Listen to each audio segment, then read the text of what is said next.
Good evening, everybody, and welcome to Birmingham, Alabama for round 4 of the Operation Motorsport eMotorsport iRacing League here tonight. It is the 4th sprint round, the 6th round overall of our championship here on the end of March. And to bring us to that end of March, we've got more multi-class action over the course of our sprint rounds. 45 minutes of racing coming up a little bit later on, following our qualifying session here at Opmo on Tuesday night. It's great to be back along with you on Racespot TV. My name's Ewan O'Leary, alongside Jeremy Scott in the commentary box, with Ramiro Augustin Cisneros behind the cameras. This circuit, Jeremy, in the last few days even, has hosted IndyCar racing, other series as well. It has down the years indeed. My goodness, it is a tricky racetrack though to bring us to the halfway mark of our season overall. It's an absolutely fantastic facility. If you ever have the chance to go, I highly recommend it. So much elevation, so many changes. And while you think you have some dangerous turns, you got to watch out for the falling mannequins as well. And there's indeed a schedule of all the other Racespot TV live broadcasts. The next round of this series overall, indeed, it will be live on this same time, same place at the Virginia International Raceway. Mosport and Road America will round out our races here at rounds 9 and 10 to the end of this season 12 schedule. Let's have a look at some of the standings after the opening rounds of this championship. Still really getting going with these standings. Elias Roman is currently leading the way in LMP2, only by a point. It's been a real slugfest between he and Matt Smotherman. Louis Rios and Justin Bessett are not that far away. Zachary Page rounds out the top 5. Tanner Masters, Gene Kelly, Kyle Shook and Trevor H are not that far away either, although they haven't been at as many rounds. Martin Wallace is leading in the 992.2 category, 8 points in front of Chris Glandon. Quite a big gap, really, considering the class. Chris Glandon there second in front of John Solada by 3 points. Then the gaps get a little bit larger. Skylar Vicaroy, Ty Shearing, Nicholas Salaputis, Willie Brennan and Scott Andrews, the 8 drivers to have scored points so far. In GT3, Chance Sheffield is leading in front of Jason McSparron, 8 points there. Demian Castro not far away, neither is David Bell or Richard Davenport. It's pretty close across the board in GT3, at least between the top 5 or 6. Casey Sobel probably added into that as well. John Hicks and Elliot Whitfield round out the 8 scorers there. And in GT4, quite numerous so far in our rounds. Mason Cardinale leading though, just in front of Tyler Manning. A bit of a gap back to Andrew Cooper, Peter Heitzman and Charles St. Pierre, who round out the top 5. Carl Shelton, Justin Wells, Nate Orlovsky have scored a reasonable amount of points. Rui Farina Pereira only has 1 so far, but I'm sure we'll get more over the course of the remainder of this season. While I've been going through that, the qualifying session has just opened up, so everybody gets the track to themselves, but only 15 minutes to set the times, and in any case the track will be a little bit less congested than what it has been in recent weeks, but there is an immediate illustration of just the difficulties we're going to see here. We'll ride on board with somebody for a lap in a moment, but Jeremy, this is such a difficult racetrack. That was the section down turn 7, 7A, 7B, 8, 8A. Very complicated as far as the numbering is concerned. Very complicated for the drivers to negotiate as well. One of the more bizarre and difficult chicanes to negotiate in the world of, certainly on this racetrack, maybe in the world of American racing as well. Yeah, they call this the Alabama roller coaster that you're going through right now. As you see, track temperature 23 degrees Celsius, 74 degrees Fahrenheit. Air temperature 21 degrees Celsius, 69 degrees Fahrenheit with overcast skies. And I think back to the track walk I took with our friend Joe Peak when we were here together a couple years ago for Porsche Sprint Challenge. And we were with IndyCar that weekend, and we got a chance to listen to some viewpoints of some of the drivers, talk to the Porsche drivers and get their viewpoints. Well, we ran into one Will Power with his engineers, and it's interesting, not even among teammates is the consensus of how to tackle this track the same. So you're going to see a lot of different lines, a lot of different approaches on how to basically stranglehold this 2-mile circuit, because it is a challenge no matter where you go. You take a look at the 12-13 complex, and there's a little crest. That's for the tunnel to get inside to the center of the racetrack. There's so many neat quirks about this facility, and it's a place that George Barber built, and it's absolutely a fantastic place. Yeah, it's just north of. Uh, this is not geographically accurate. North of Central Alabama. Is that a place?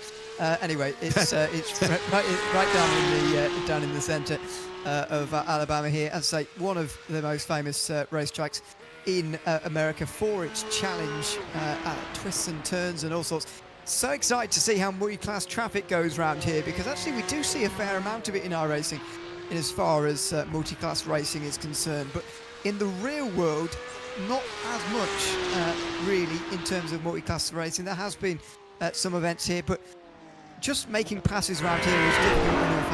I think, you know, it is one of those circuits where it's possible. It's not like an impossible racetrack, but it's certainly not easy. When you add traffic into that, it does add completely another layer. And again, it's not impossible for that faster traffic. Those LMP2s won't find it impossible to get past the other GT cars, the slower GT cars in this field. However, they are going to find it difficult in places, narrow in places, to actually get themselves through. Well, you got to stop and figure. You know, right now, currently, you have SRO World Challenge. It comes here every year. You know, the World Racing League, which is kind of an amateur multi-class series. But back in the heyday, the Grand Am Rolex Series and the then Grand Am Continental Tire Sports Car Challenge, they would support the now NTT IndyCar Series. So there was a decent amount of endurance racing here at Barber Motorsports Park. So for a lot of these drivers, yeah, you're going to have that speed difference, but there's been nothing quite like an LMP2 on the track in a regular racing capacity. I can't say anything about any vintage races here, but I would imagine that, you know, they've seen some LMP1s, LMP2s, some vintage champ cars on the circuit. It is going to be a challenge for a lot of these drivers, as you see Chance Sheffield come across line 24.119, so he will go to the top of the GT3 standings. But, you know, I love this facility. It's one of my top 5 favorite racetracks to go to because it is so challenging. The elevations, the cameras just do not do justice the amount of undulations that you have here at this racetrack. Yeah, indeed. It is up and down all day, absolutely. Times coming in here, Matt Smotherman currently the best of them, 1:15.7, indeed, showing just what a short lap it is around here as well in an LMP2. Certainly the difference between the drivers in terms of lap time as a percentage is actually a bit larger here for the LMP2s than it is in some of the other places we're going to go to this season. A lot of the corners suiting the LMP2s a lot better than it does some of these slower GT cars. We've run on board with one of the GT3s in towards the opening sector. We'll take a few corners on board here indeed for this very challenging first sector. Up over the rise of turn number 4 and then back downhill again. It really is a roller coaster, living up to its name. Downhill and towards turn 5. Extends the braking zone down here as well, so expect to see some overtakes, not least in terms of multi-class passes. That will be a zone, but even for positional change as well. Then into that famous turn 7 chicane. Up over that first curve, monster over the second. Try and get it slowed down in time. A little bit late on the brakes here. Bring it back for that final of the right-handers. Then this is the section where the prototypes really do enjoy more than the GT3s. Just on the limit there in a GT3 through that first bit, but this 11-12 section is absolutely magnificent in a high downforce prototype. You do have to properly think about it in the GT3 though. Up over another rise before you get towards turn 13, and then a corner that never ends, or that's what it feels like when you're halfway round in towards turn 14. Opening up turn 15 for that run onto the front straight, which ends another lap. A dizzying lap around this racetrack. Lives up to its name with its roller coaster, as I say. And indeed, lap times in GT3 rather are being traded. That's Nolan Uke we were just riding on board with there, by the way. Damian Castro and Chance Sheffield had gotten ahead of Uke while we were riding on board with the BMW driver there, but Uke goes back to the top of the times again.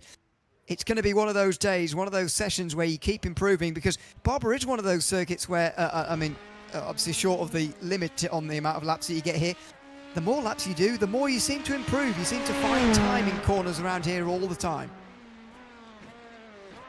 Exactly, because, you know, every time you go through, you come out of the corner and go, you know, maybe I can go a little bit faster here and a little bit quicker there. And so you're able to set yourself up, of course, You know, you got to stop and figure with the tires warming up as well, with the temperatures as cool as they are. It's going to take an extra couple of corners for those cars to completely come up to speed. Look at how Labie is just working his way around, and you see that difficulty right there. Coming out of turn 12, you're going uphill, and right when you want to settle the car up, that's where it just goes away, because you're right there on that crest of the hill as the infield tunnel works its way through. Now, everybody's asking, well, why is there an infield tunnel? Well, first of all, you got all those figurines in there too, and every once in a while, you'll get a VIP area for somebody who wants to, sponsor a race or a corner. But either way, it is just such a neat facility. And don't even get me started on the museum over there at turn 7. Yeah, actually from Joe Peak here heard about that or before. So there you go.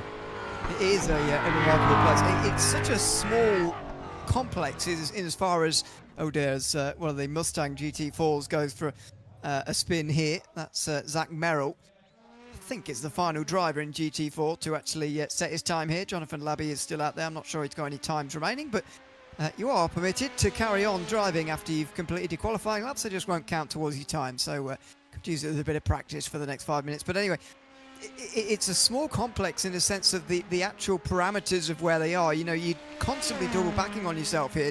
Turn 2 and 3, for example, hairpin that effectively spits you out parallel to the pit straight, and then into another hairpin, turn 5, parallel to that straight, and then into another hairpin, turn 7 and 8, after that very technical chicane.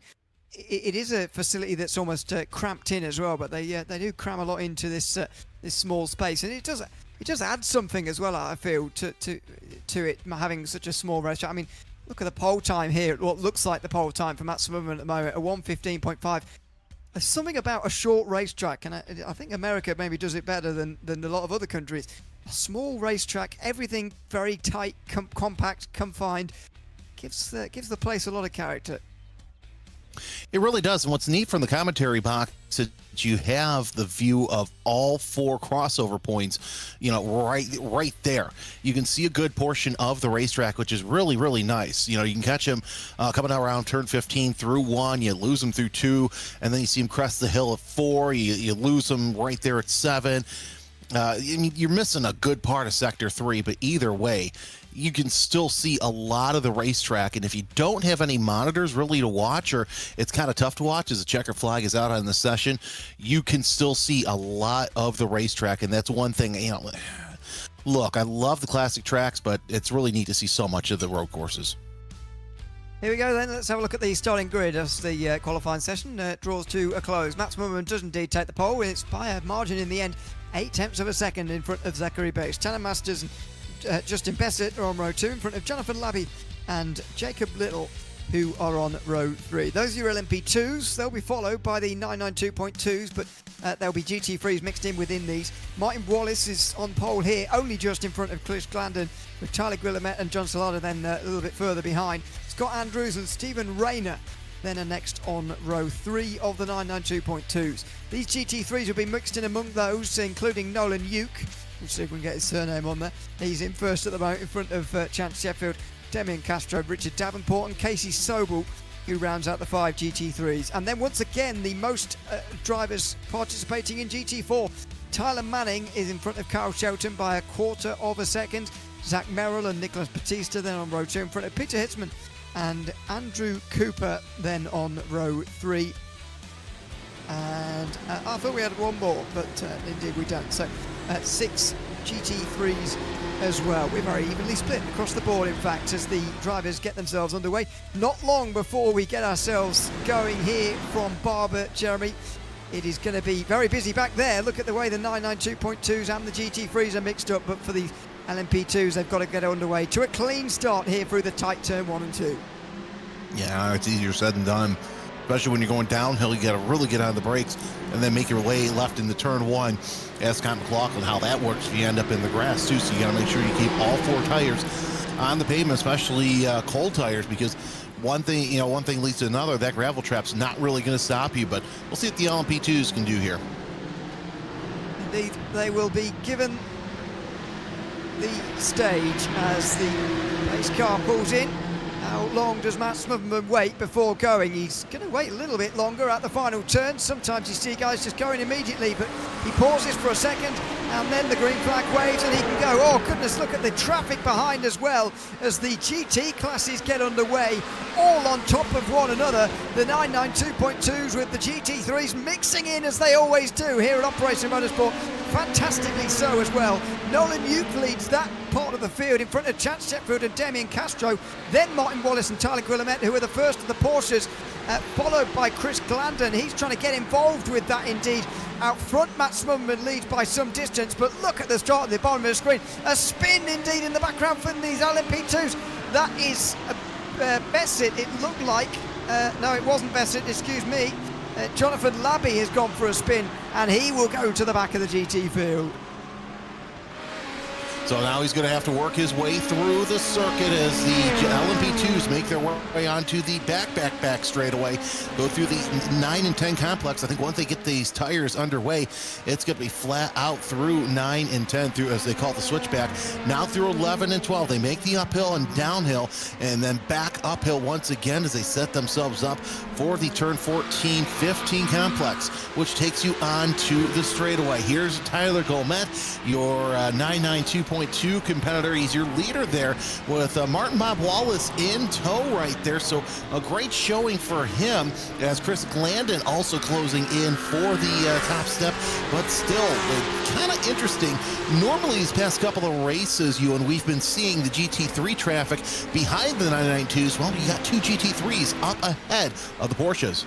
Yeah, very interesting to note that. Chance Sheffield, now the leader of the GT3s, by the way, got down the inside of Nolan Uke into turn 14 on that lap. Let's have a look at some replay from this start here, because a lot's gone on. Damien Castro was with those two, I said it at the time, but went for a spin through 2 and 3 on the opening lap. There was only just avoided by one of the Porsches, but you see it doesn't take much of a spin to get embedded within the GT4 field. I think there was all sorts going on. I think that was Bessett going down the inside there, blocking up maybe, or maybe he was involved. But anyway, it was Jonathan Labby who went for the spin, depending on the power, out of turn 5, and in the end couldn't get it turned back round in time to get in front of the GTs, who all come past. Kyle Shelton, oh, this is going to be a big hit over the top of the hill, and it's good that he wasn't collected by anybody there either. That's a big hit for Kyle Shelton and big damage after going wide there through turn 12. Yeah, and he didn't even hit the part where you just lose it right there. Let's see what happened to Stephen Rainier going into turn at number 1. And as we mentioned, you just got to be careful because you are going downhill and you're setting yourself up. Kind of strange to go into turn number 2. He was... and there's more trouble through turn 1. Nicholas Batista, that must be with Labby, who's trying to come through again.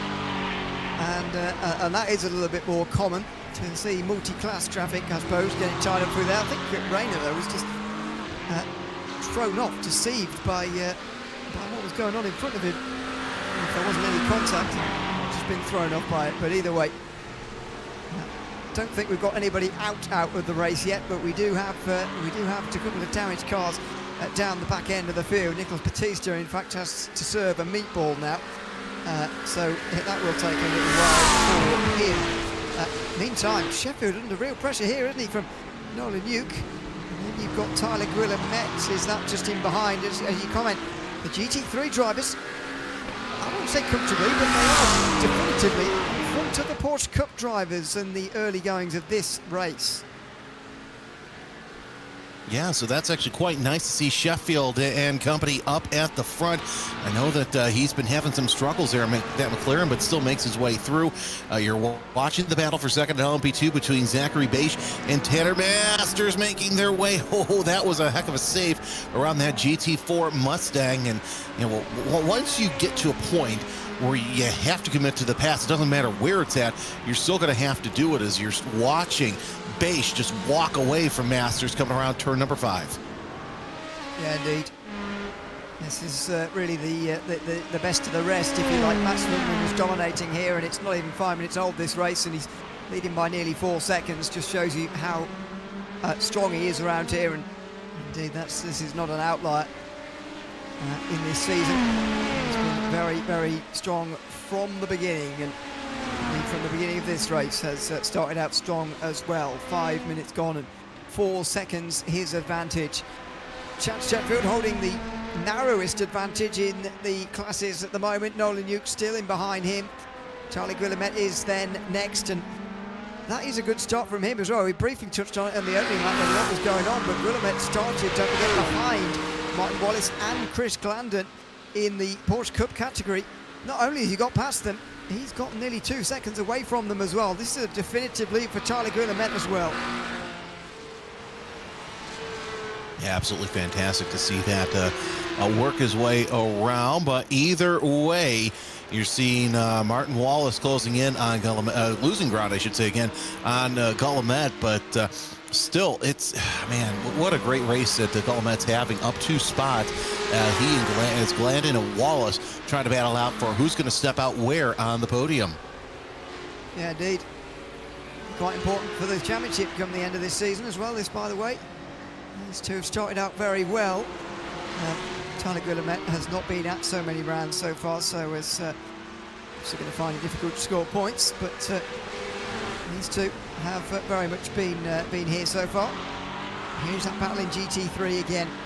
I do really enjoy the fact that in this series that we don't class split in as far as the race beginning is concerned, and we just let them off as they qualified in the GT class. It really makes for an exciting start, as we saw. The LMP2s always do get a split to the rest of the field. They are very different cars and machines after all compared to these, but it was an exciting start, and it is very notable. You picked it up immediately how these GT3s are in front of the 992.2s, but I don't know what you put that down to. Is this just the layout, the racetrack suiting the GT3s more with their assist compared to, although that's not even true anymore either, is it? The Porsche Cup cars have the assist nowadays as well, that the GT3s do. But very interesting that this is the circuit where they've started to take control. Maybe it's the drivers getting better in GT3 versus the Porsche Cup cars, or maybe it is the layout here at Barber. I mean, that could, there's a lot of variables there too. Also, you might want to put it down to look at the Cup cars. They don't have as many aero bits as the GT3 cars do, so they're able to get into the corner just a little bit harder. They've got, thicker tires to grip these corners more. There's so many corners compared to the amount of distance of the track, so that's got a lot, I think, to play in it too. But I think it's just so many variables, and I would not be surprised if it's a point of drivers just getting better, especially because, look, we've seen Sheffield throughout the season slowly make his way to the pointy end of the grid. Either way, this is going to feel great for him, no matter where he finishes, as long as he finishes somewhere on the podium. Yeah, indeed. That, by the way, that LMP2 is Jonathan Labby trying to come through. This is actually a past 4 position. Shows you how much time you lose when you spin on the opening lap. It doesn't get much better in the later laps, to be fair. Oh, that was close. Scott Andrews very nearly cleaned up by a couple of Cup cars there. And he's having a bit of trouble getting turned back around again. Oh, that's Damien Castro out of control from a long way out. He's dropped to 5th in GT3 in that McLaren, and he was nearly cleaned up too, coming through turn 14. As the battles in LMP2 start to rear their head now. Justin Bessett versus Jacob Little, coming through GT3 and 4 traffic for the first time here into 7 and 8. Bessett round the outside, and Jacob Little gets it wrong.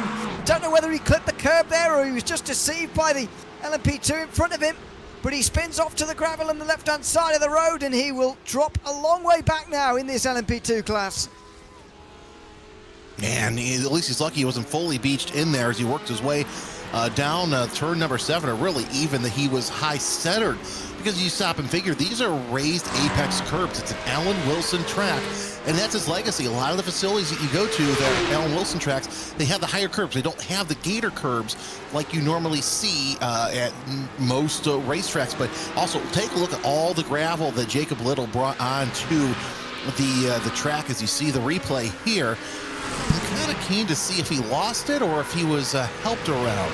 Let's take a close look, and he just lost it. He just hit the curb, and that was that. Yeah, I think again slightly deceived, oh, it was close. It was close. But no, I agree with you. I don't think he actually did hit him. I think he got close, but don't think he did actually get into him there quite. it was close. It might have contributed just as he was trying to lock it up and not hit the back of the driver in front. May have just tried to lock up and spun it around to the left-hand side there. Hasn't lost any positions overall, not that that really matters anyway, but he is still comfortably in front of Jonathan Labby, again showing just how much more costly a spin on the opening lap is than what it is 10 minutes into the day. Well, Zachary Besh here is only just in front of Tanner Masters. It's another battle between these two. It's for second place. The gap continuing to grow to Smotherman at the same rate it was before. After 5 minutes it was 4 seconds, 10 minutes it was 8. You do the maths on where that's going to be after 45 minutes, but Besh is doing a good job at the moment, holding off Masters, and pretty comfortably, I'd say, keeping this second place. And it'll be interesting to see if when Smotherman decides to come into the pits, how big he can grow that gap, so he doesn't have to worry about Besh or Masters, as they can close in really quick. But either way, it's still 8.8 seconds separating the first to this battle for lead, as Casey Sobel gets a black flag. This is Nicholas Batista on replay. Oh, he's clipped the first curve there at turn 11 and gone for a spin in the BMW GT4. Pull forward out the way of the onrushing traffic. So, flag for Sobu in the lower part of the field. He's already the last running GT3 Casey Sobu. So, unfortunately, he's already stopped actually. It might have been the scheduled stop. Well, yeah, maybe. 33 minutes to go. Oh, and that's Andrews. More trouble for Scott Andrews. So looking at the timing screen at the time, but yeah, that's a tow back to pit lane. Still no retirements from this race, by the way. Hopefully Scott Andrews doesn't become the first. Yeah, definitely don't want to see that, as you see the battle for second really heating up between Besh and Masters around turn number 5. Let's watch it happen to Andrews, and just off course, and gets back on. Does he make any contact with anybody? No. Oh, that was close. Was close. He did make contact with the tyre barrier in the end, but it's so easy to do, isn't it? Coming through turn 13 into 14 like that. You're walking a tightrope through that right-hander, because you do want to get quite close to the grass on the left-hand side there.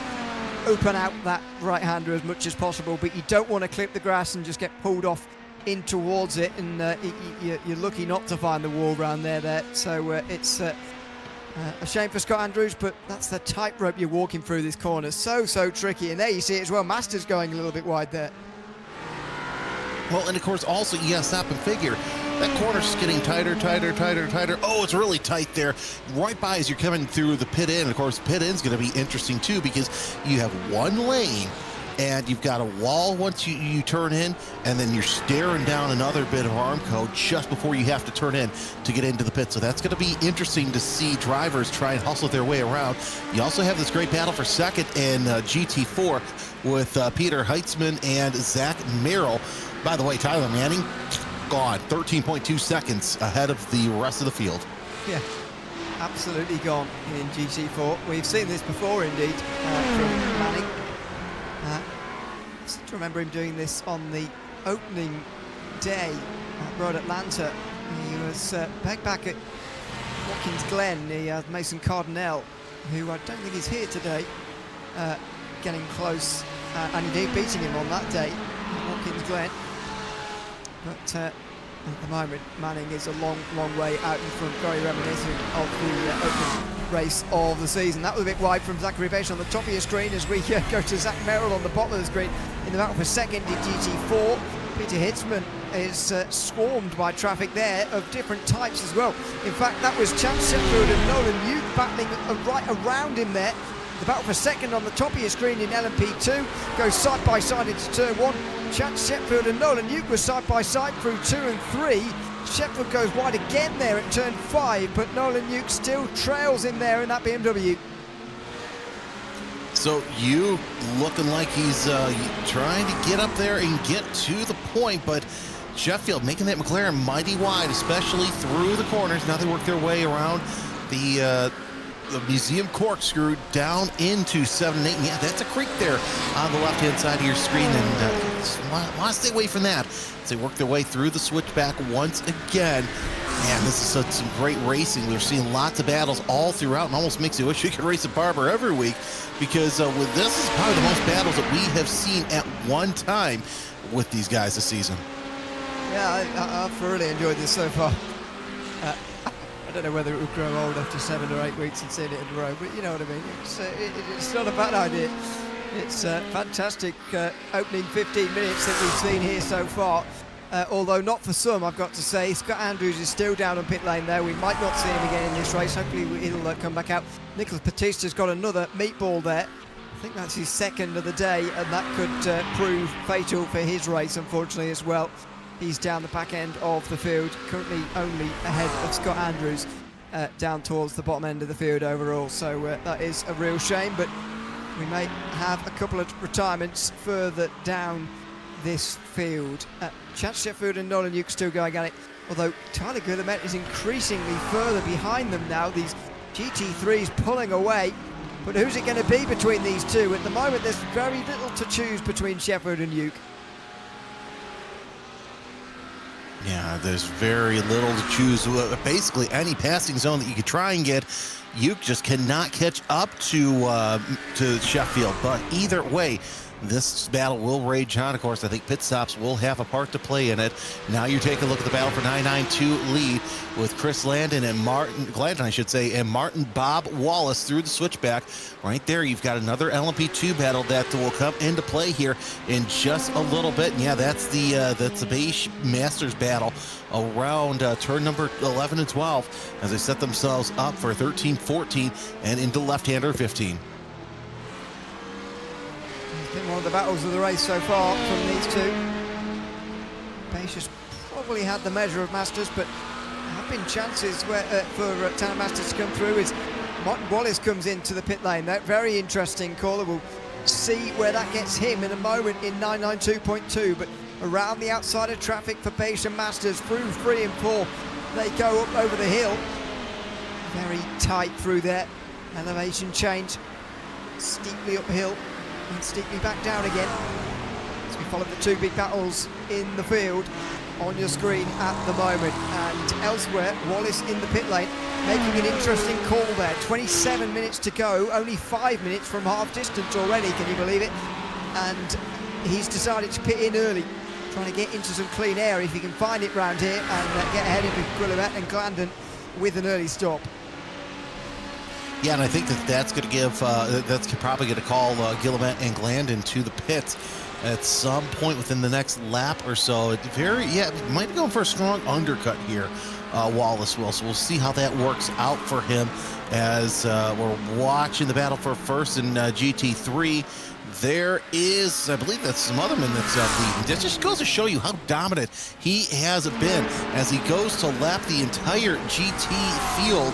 Yep, that was definitely Smotherman as he works his way around the circuit. Still, the battle for second heats up between Beige and Masters on the top part of your screen, and you're still watching Sheffield and Yuke on the bottom part of your screen. But either way, you don't want to tear up your equipment too early because it's going to be a long time with those tires with 26 minutes left to go.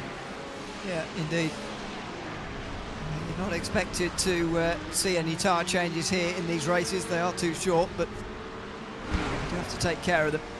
Temperatures on their side here today, 23 degrees Celsius or 74 Fahrenheit still the temperature on the racetrack. You can get some very hot days down here, and that does not help the tyres at all. It's the end of May indeed as well in Sim. We could have had a very hot afternoon, but we've gotten away with it rather today. Zachary, trouble! Tanner Masters gets into the back of Zachary Bates and goes for a spin. As Zachary Bates slowed down there, it's one of those zones of the racetrack I mentioned earlier where the LMP2s are really pinned to the ground and they are very fast through these sweepers. The GT cars less so with their inferior downforce, and Zachary Bates there hit by Tanner Masters. It's Masters who goes into a big spin. Here it is again. I don't think Masters knew how close that 992.2 was, as yeah, he just has the door shut on him, poked his nose where he shouldn't have, and Beisch just didn't know he was there, I would imagine. But either way, Masters able to save it, has to kind of gather it up, while the other GT2 cars, here's the onboard look right there, and yeah, Beisch just had to check up right there, and basically Masters had nowhere to go, and not sure if that's going to be a consequence of racing or what the stewards will rule on that one. Yeah, it looks like kind of a racing incident, doesn't it? I mean, Masters just didn't quite foresee what was happening there. In a way, for Zachary Beisch, he maybe should have hung back initially and then tried to accelerate out of turn 9 and 10 there to get the run into this short straight before turn 11. But in any case, Masters the one who ends up on the wrong side of that. And he's closer to Justin Bassett now than he is to Zachary Beisch, and that could be trouble for him a bit later. This is Castro. He was third in GT3 at a time, but he's pretty comfortably fourth now. Richard Davenport currently running third, by the way, behind these two, who've exchanged places again. Just 90 seconds away from the halfway mark, and Nolan Hughes back in front of Chad Sheffield for, well, I can't count how many times, but they've changed once again, and it's Hughes in the lead.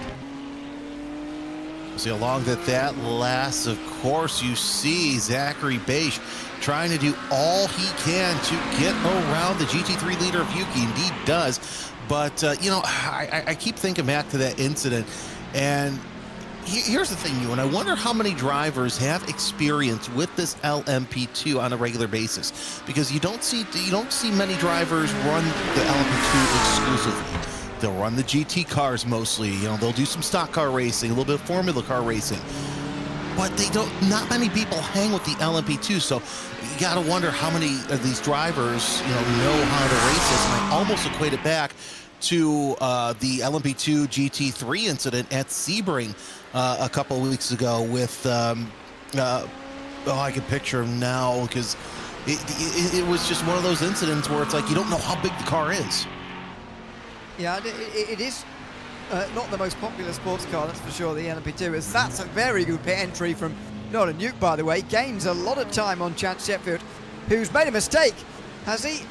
Well, no, maybe it was just a very good entry from Nolan Hughes, but that time gap has definitely extended.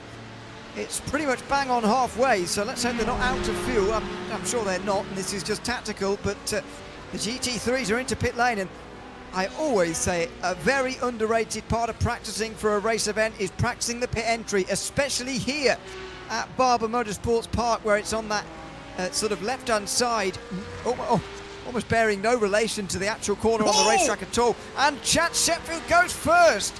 Nolan Hughes with a longer stop. You can be good at the pit entry all you want, but the time in the pit lane, 7 seconds longer. And Chad Sheffield therefore takes an easy race lead.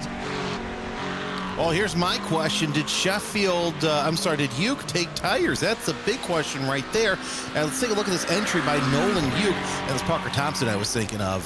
Sorry, Parker, I should know better. But yeah, what a great pit entry by Nolan Hughes. And I would imagine that he spent probably all week just practicing that pit in and out, because this is one of the trickier pits in here in iRacing, really, of all motorsports. It's very, very difficult indeed. There's Richard Davenport, who is actually the leader. I misspoke, but Chad Sheffield will become the race leader indeed. Did he take tyres? I didn't see him on the jacks, I must say.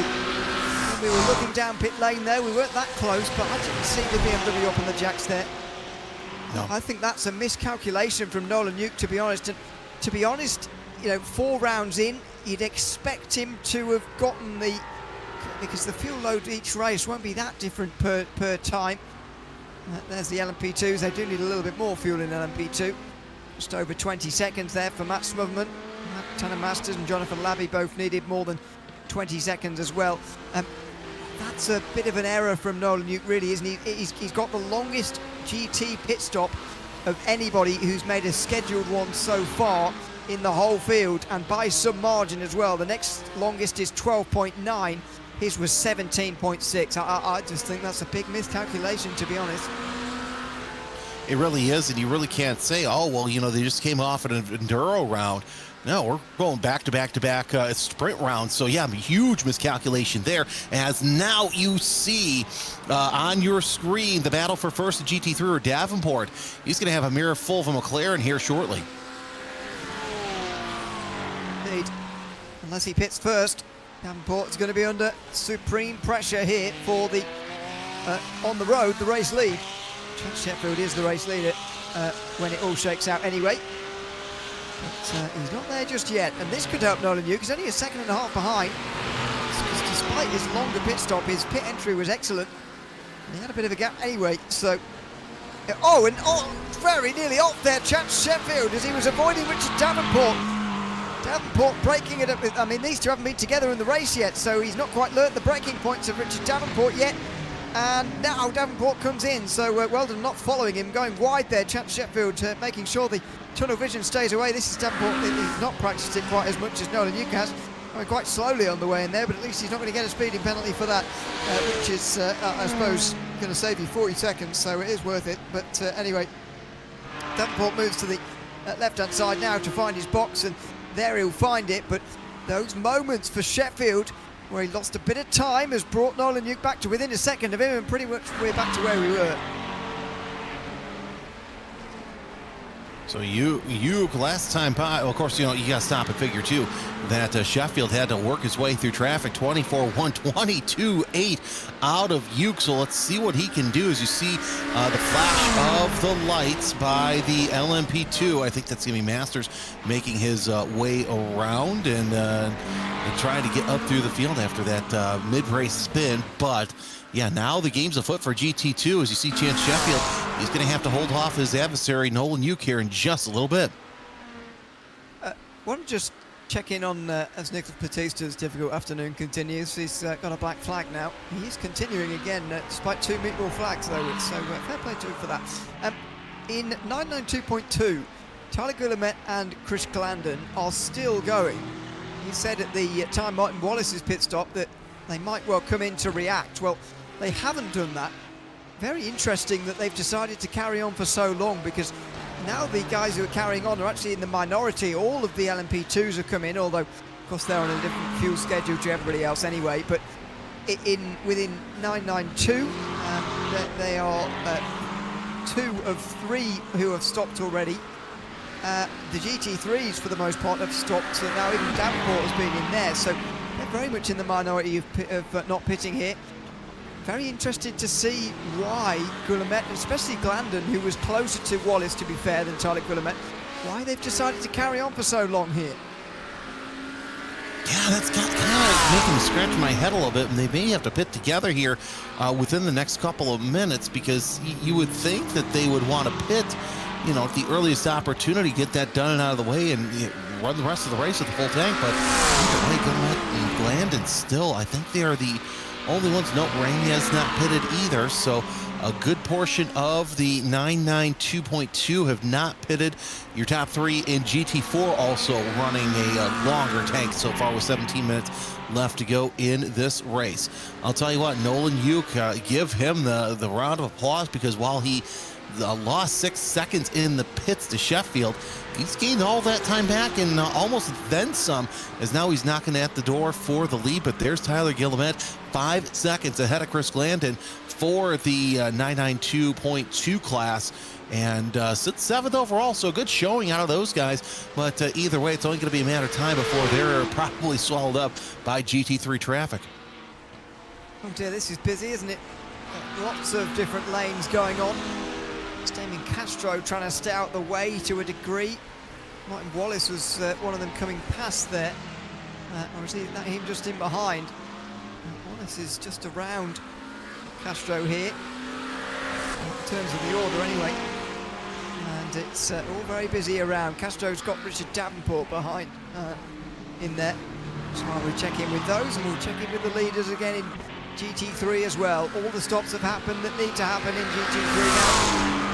And it's down to these two to fight for the win. Even though Nolan Yuke's pit stop was much longer than Chance Sheffield's, he's been able to claw his way back on terms and back into this fight, and he's given himself 15 minutes to find a way through as well. He's got plenty of time on his side. Oh! Did he have a spin? Well, yeah, he did, because he's very slow.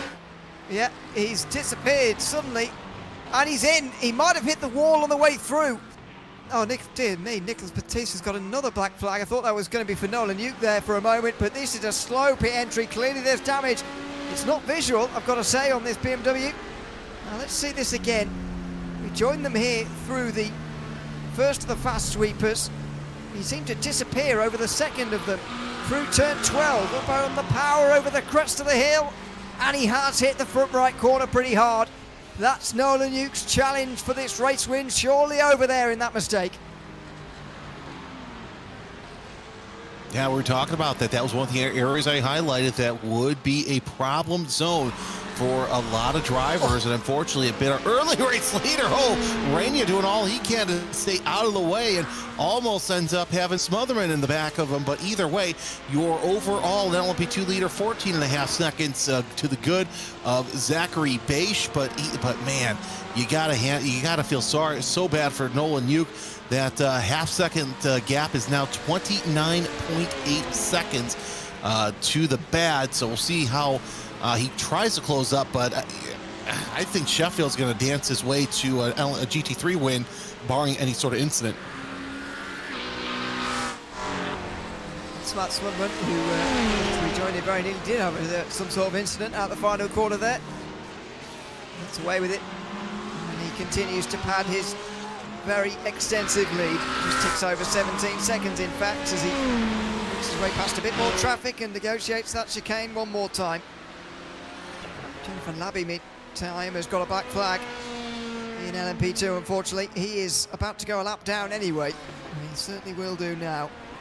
And that 26-second gap up to the driver in front, Jacob Little, will grow pretty significantly. So the likelihood of him gaining any more places here is diminishing fast, unfortunately, as we see Nicholas Batista losing over the top at turn 4. And the problem here at Barber Motorsports Park, when you can struggle with the layout, whatever, the problem is that mistakes are punished around here with a collision with the wall very, very often. Here's John Salada going for a big spin, and he's one of the lucky ones. That's a high-speed spin, and he gets away with that without hitting anything. Well, of course, I was talking to another driver earlier today in a different interview, and we were talking about how, yeah, you could be great here, you could get a great layup, but the one thing you're missing between here and real life is the seat of the pants feel. And I think this is the #1 track where you really need that seat of the pants feel to feel when the car just decides to unload right in the middle of the corner, or as we mentioned right there, coming off of turn 12, where you have that rise and fall. As you see Andrew Cooper coming out of the pits, 13.4, Zach Merrill 13.3, but that is as good as iRacing is. Shelton misses pit stop, a pit box. Couldn't find That's interesting. That's very weird, but either way, yeah, this is just one facility where you need that seat of the pants feel in order to get through, because here, turn 4, you lose it, you see how the cars just rise a little bit, and then you got the downhill turn 5, so it's a tough challenge for these drivers today. Such a difficult challenge, although not many easy circuits this season. Peter Hitzman is battling with Zach Merrill, and this is the rejoin. Hitzman just about in front of the Mustang. He's in the bottom right. He's pulling over there to let Merrill through. So a battle for second, a legitimate one too. Hitzman only pitted 4 laps ago. He'll be able to make it to the end from there. And these GT4 pit stops coming late, of course, but a battle for second emerging as a result. Tyler Manning leading by a very, very long way. And that's no surprise considering how he started and indeed how some of the races this season have gone. But what about the battle for second? That's down the inside from Hitzman. Merrill gives him the room, to be fair to him, through turn 11 and 12. But Hitzman's still there on the outside through 13. It's a long, long way around there. Wonder whether he might duck down inside through 14, but he's not able to do that. Merrill able to stay in front. into 15. He will consolidate the place over the line, but this could be a fight to the end between these two, and here comes Hitzman again.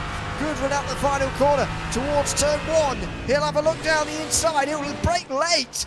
Not a traditional overtaking chance. There's contact, and Zach Merrill goes into a spin. The two behind slow, and Andrew Cooper's one of them. He'll take the 3rd place in GT4 away as Zach Merrill sent into a spin by Peter Hitzman.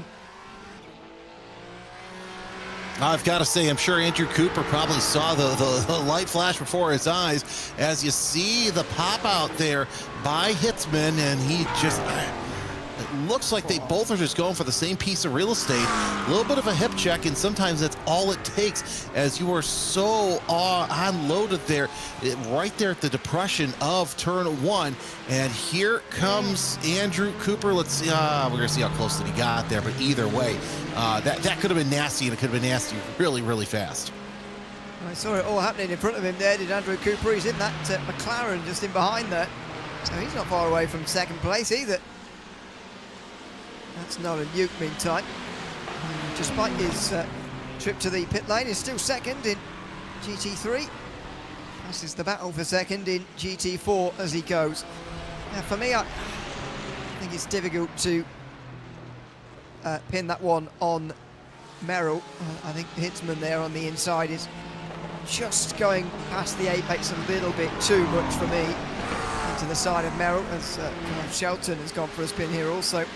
Oh, another GT3 just squeaking past. We've had a lot of near misses tonight, that is for sure. Stephen Rayner here, maybe with another one of them. He's down in last in the GT3s at the moment. And that's not going to be helped with it. Excuse me, it's not last. Sorry, he's not in the GT3s either. He's in the 992.2s in 4th place at the moment, goes for a spin out of turn 5. Still no stops from that top 2, by the way, in the Porsche Cup class. Now, as I say, finally they come in. Less than 10 minutes to go. That must be their limit.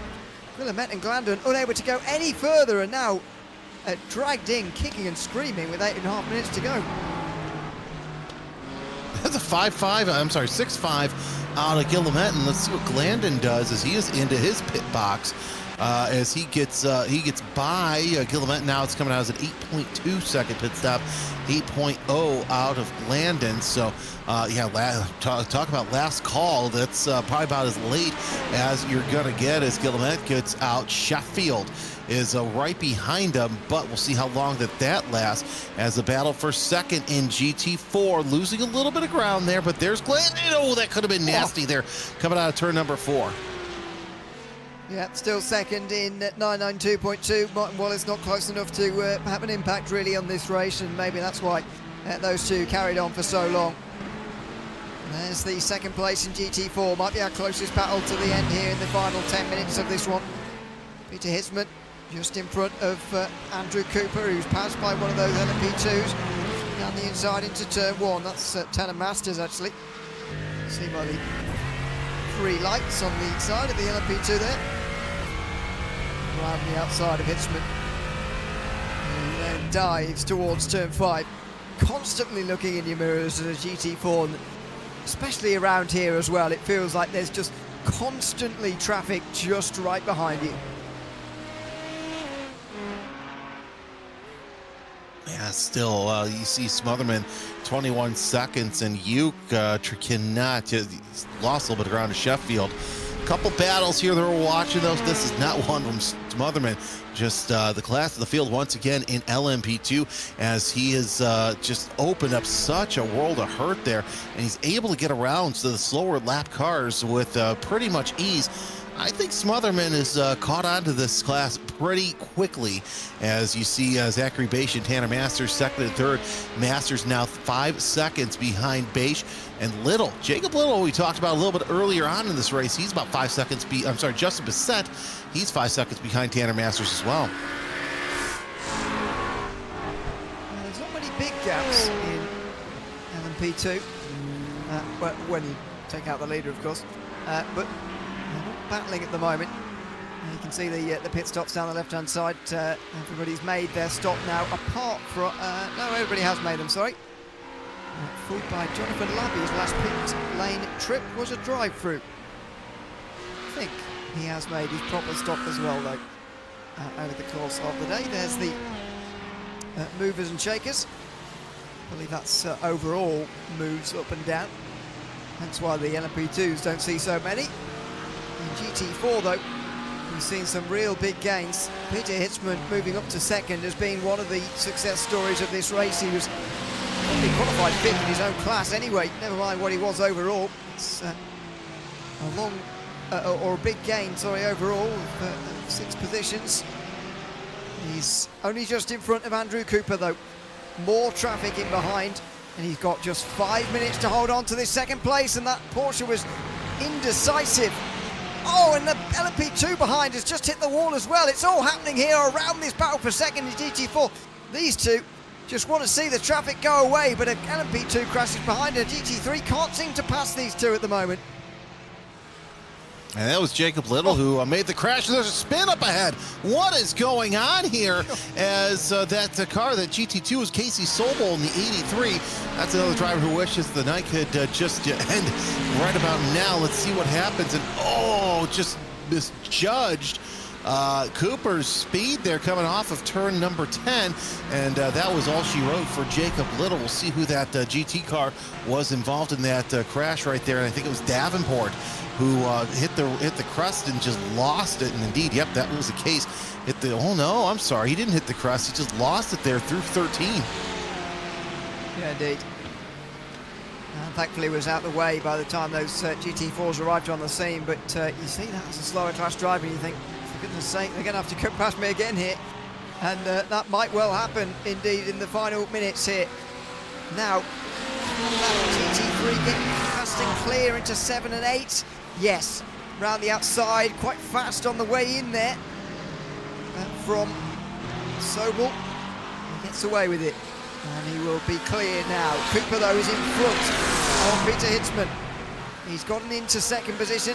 He's got a few car lengths as well. There goes the McLaren of Castro, and there in the background is Merrill. I think that spin has put him out of contention for the podium places here. Now what could have been, should have been for Merrill, and right now you're seeing Cooper trying to hold off hit the Hitzman, as Sobel's lost some ground as well. Not sure if he had a little bit of a spin or what exactly happened, but Sobel falling back behind once again, Cooper and Hitzman. So he's got to work his way around with about 3 minutes and change left to go. So only a couple laps left to go in this race, and it's still a tight battle for the bottom step of the podium as we see a replay with Sobel through 9 and 10. And turn 10 just catches him out once again, touches the curb just a little too hard, and ends up in the grass. Good job to turn out of the barrier, at least. Sobel is indeed battling for position with these guys, which just shows you how much has been struggling so far in this race. There's a man who hasn't been struggling so much, Charlie Guillemette, leading the way in 992.2. Not a championship contender there. Chris Glandon gains points on Martin Wallace in the championship stakes there, though. Disappointing, I suppose, not to get first, with Wallace clearly not having as good of a day as he has been having in some of the opening rounds of this season. Glandon will be disappointed not to have maybe gained more points. But there was no beating Guillemette here, I don't think, here today. Nearly 10 seconds in the lead now, and the strategy was pretty much perfect, running out long on the low fuel there, making use of a light car. And yeah, apart from the qualifying, which it seems, looking at this, has really underrated his speed round here in the race. He has been very, very quick indeed, and he's even in front of Chad Sheffield now. So the 992.2 only just in front of the GT3 leader as we get into the closing laps. Well, that part and parcel has to do with the, as Justin Bissett now gets a black flag, so he'll have to serve that here shortly. And it's going to be 2 laps to go, less than 2 laps to go, as Smotherman comes around turn number 4 to close in on other traffic, makes the light flash on that GT3 BMW. But I've got to say, that was a fantastic pit strategy by Guillemette. We both questioned it until it actually came down to the wire, and up there goes the orange Porsche of Renia off course, coming off of turn number 14. But no, kudos to Guillemette. It was a great strategy, and it's worked out for him in the end. what Bessett's doing here. He's got a black flag. And indeed, he's just driving down the pit lane. Stephen Rayner here has got turn 14 a little bit wrong. Nolan Duke was applying the pressure to him. Rayner finishing in 4th in the 992.2 category here today. A class that's seen 2 retirements, sadly. Max Mudman, though, has got just 1 lap remaining at the front of this race at Barber Motorsports Park. It's another win in Operation Motorsport for Max Mudman, it looks like, as he sees the white flag. What a dominant display it's been. Not a single moment in these 45 minutes as we doubted who the overall winner was going to be, and that's Max Mudman again.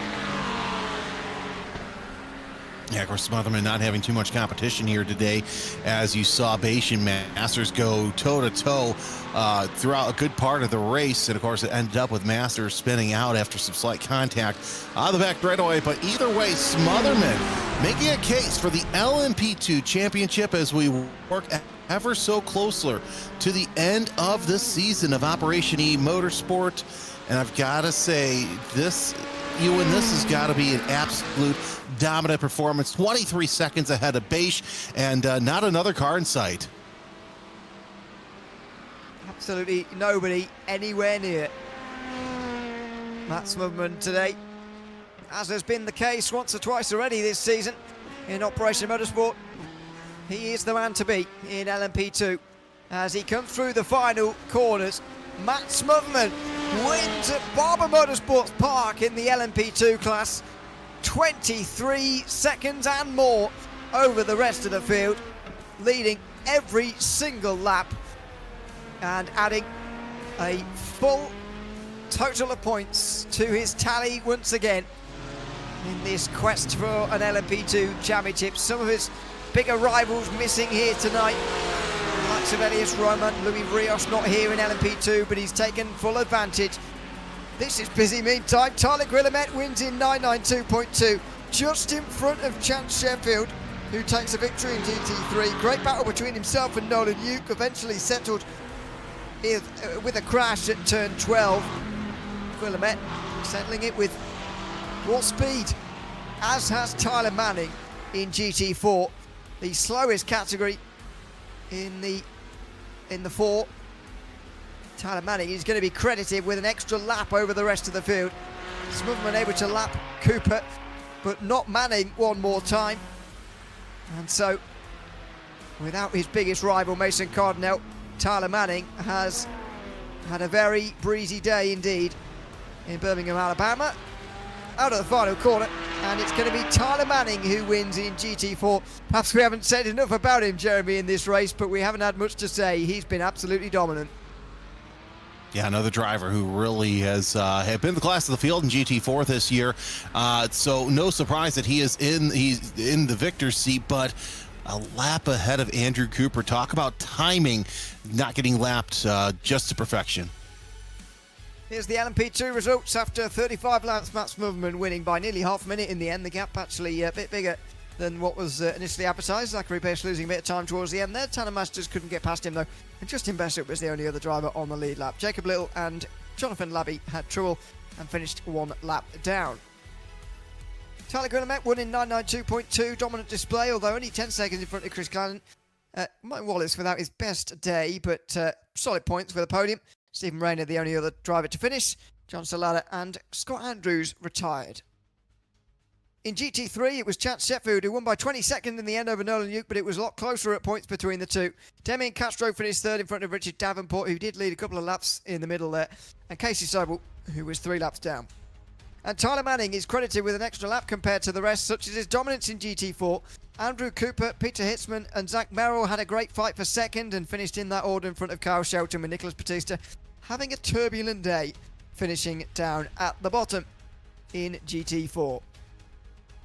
Let's have a chat then, shall we, to some of the class winners first of all, and start with Max Mudman, who just move in time, if I can remember what I'm doing, to bring people into the booth. I don't actually have permissions to do this anymore. That's changed in the last couple of weeks. That's not ideal. Somebody else is going to... Neither do I. You do. No, you don't either. No. Maybe... Ramiro. I don't know if Ramiro does, but he's got the same permissions as us. I don't know.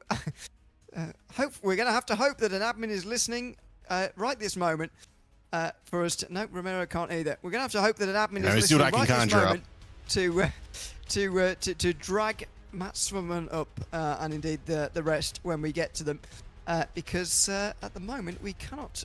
I can move in between the transfer room and the interview buffer room, but we're not in either of those rooms at the moment. So we're just going to have to wait for somebody to help us. In the meantime, Jeremy, we'll just reflect a little bit on that race. Reflect a little bit on Matt Swimmerman and his dominance, and Tyler Manning and his dominance too. But what great fights, especially in GT3, we saw here tonight. There's alternate universes where that battle goes right down towards the end. It's a shame that one mistake really cost Nolan Yuke so much in that race. Yeah, it really is, because, look, anytime Yuke was able to, had lost a little bit of position, he was able to quickly gain on Chance Sheffield. And, even the pit stop, I was amazed on how quick it took Yuke to get up to Sheffield and battle him for the win. And, yeah, it's just a shame that he had that issue there near the end of the race, and kind of ended his hopes at going for the GT3 win. Yeah, it did rather, and we'll see how that affects the championship, of course. But Chance Sheffield is starting to run away with that a little bit over the rest. Not that Nolan Yuke is likely to challenge that. He's obviously had a slower start. In the meantime, we do have now Chance Sheffield joining us. We've got Damien Castro to help us, so thanks very much to him.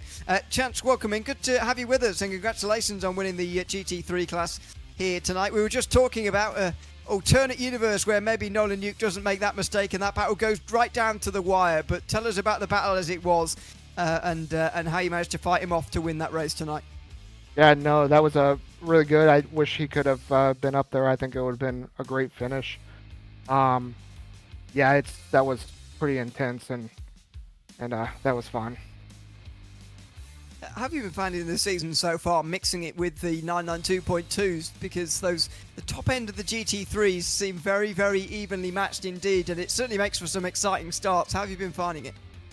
Yeah, no, that peak up there, yeah, they can actually pull us on those straightaways, and then we can get them in the corner. So it's kind of it makes a challenge sometimes when you get behind one, because you catch them in a corner and then they pull away, and you sometimes just can't get around them. Congratulations on winning the race again here in class tonight in GT3 from Barber Motorsports Park. Thanks very much for coming to have a chat with us as well. Thank you.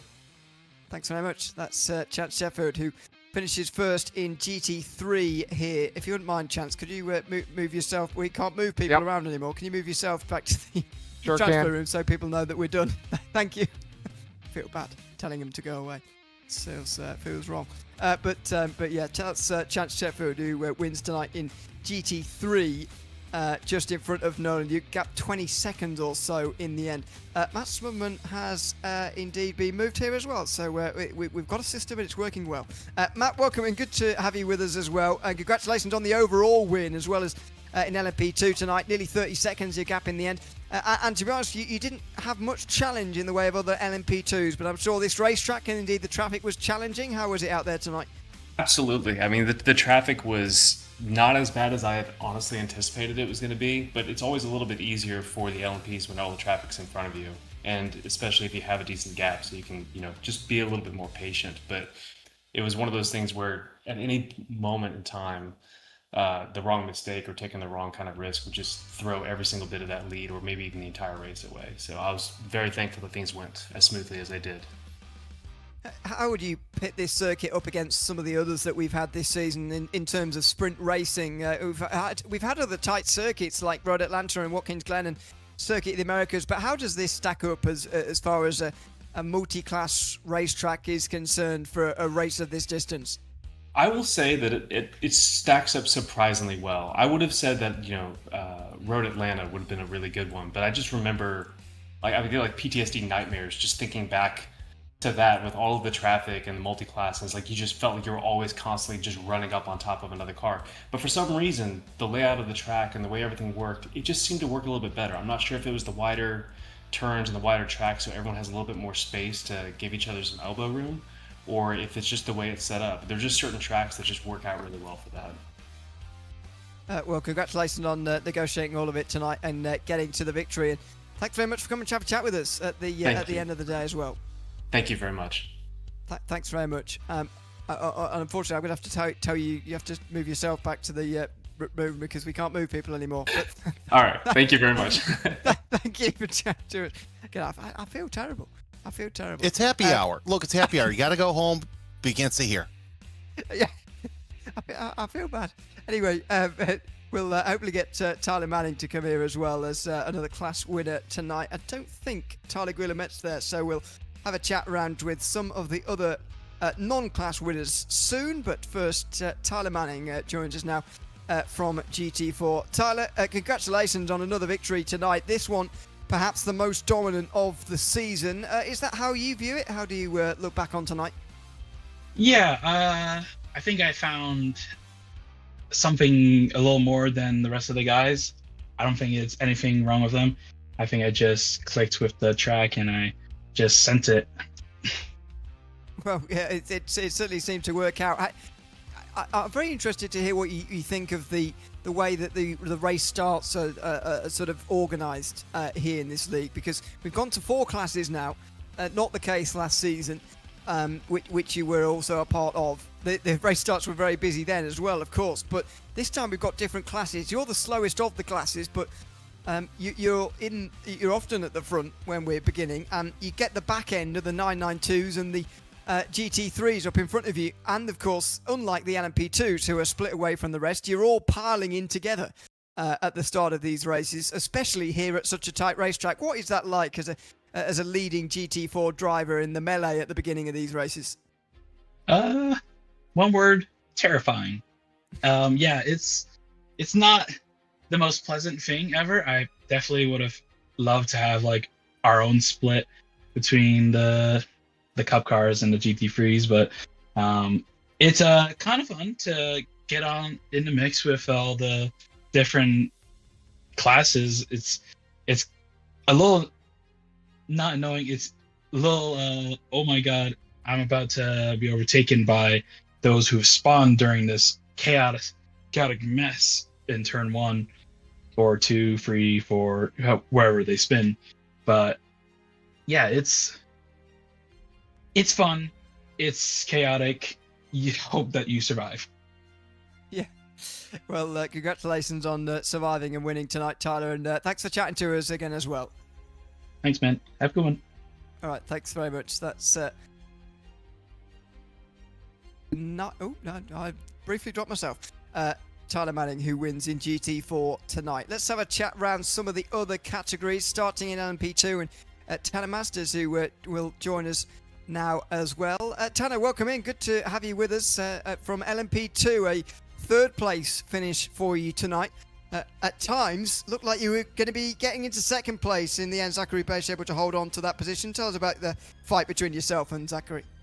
Yeah, so first frustrating fight for me in a long time, and not on his end, but it was great. I mean, we had really good pace match. Like, I don't think times-wise we were that much different, but coming in through the fast chicane there, I think I asked too much of the car.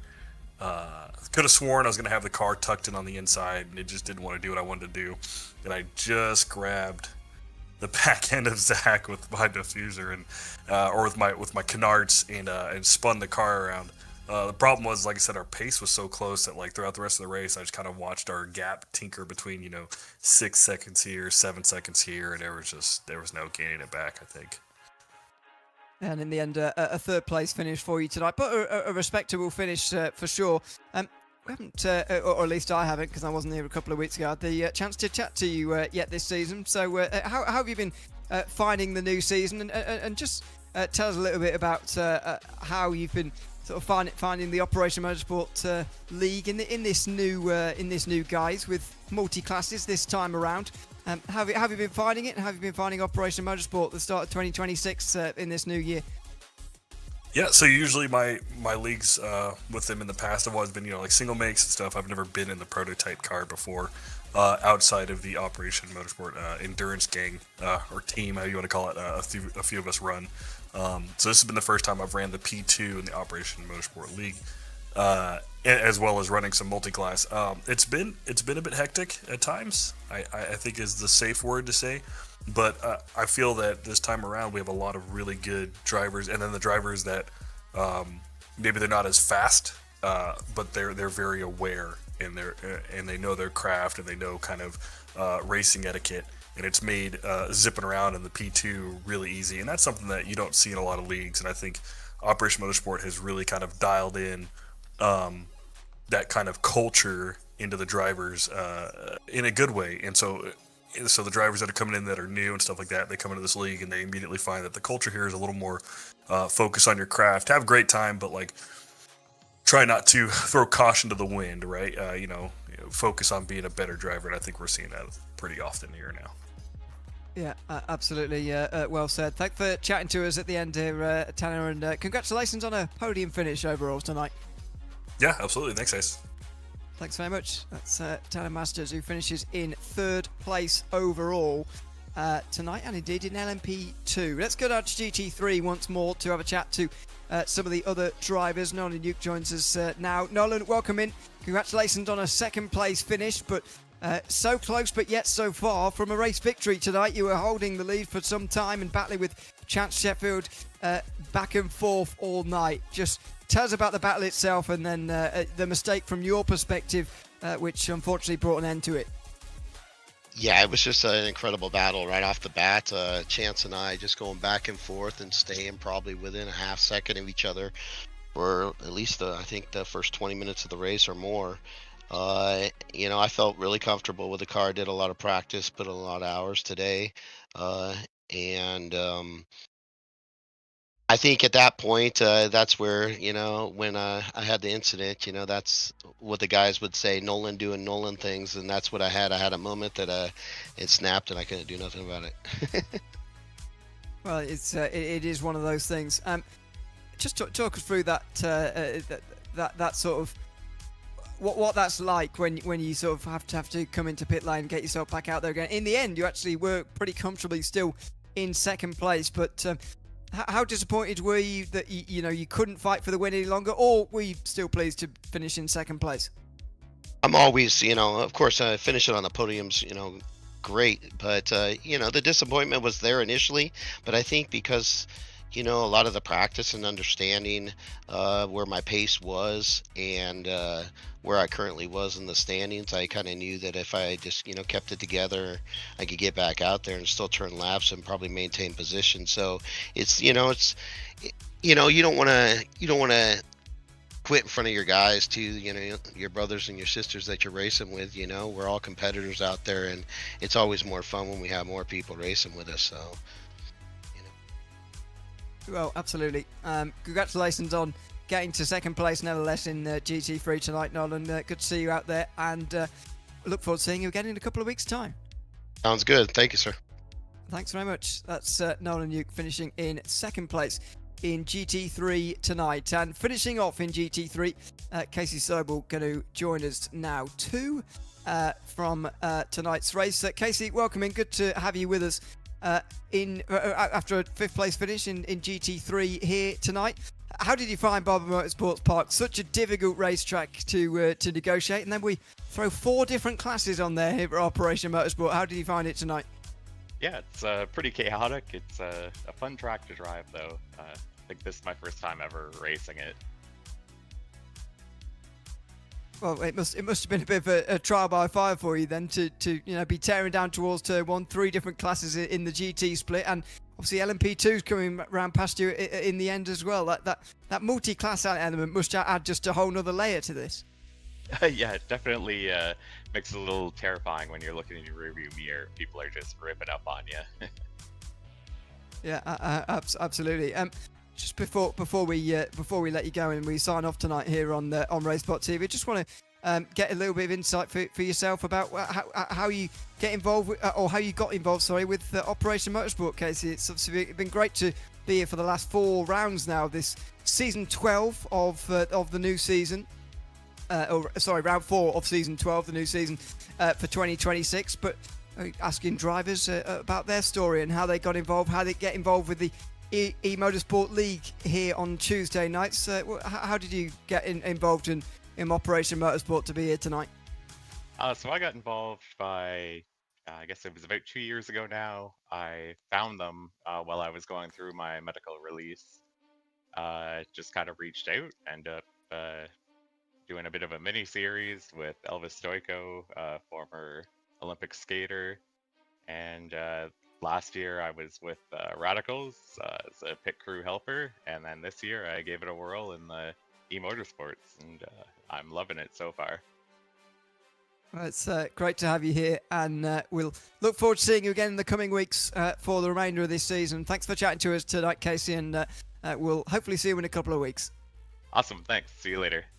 Thanks very much. That is Casey Sobel, who finishes in 5th place tonight in the GT3 category here at Operation Motorsport. Another Tuesday night of racing here at the Operation Motorsport League. It's going to be VIR next time out. We'll be live on the 14th of April. Same time, same place as you found us here this week. We're normally live just after 7 p.m. Central Standard Time. The session opens for those who are racing at just after 6 Central Standard Time in America. I believe I've got that correct. So get in for practice and then in for qualifying by the time we go live here on RaceSpot TV every other Tuesday night. It's been a pleasure to have you along once again here at the 4th round of the Operation Motorsport eMotorsport iRacing League here tonight. I've been Ewan Leary alongside Jeremy Scott with Romero Augustin Cisneros behind the cameras here from Barber Motorsports Park. We'll be back in the next 2 weeks at VIR. Hope to see you then for the 5th sprint round of our season. But from all of us from Barber, it's goodbye for now.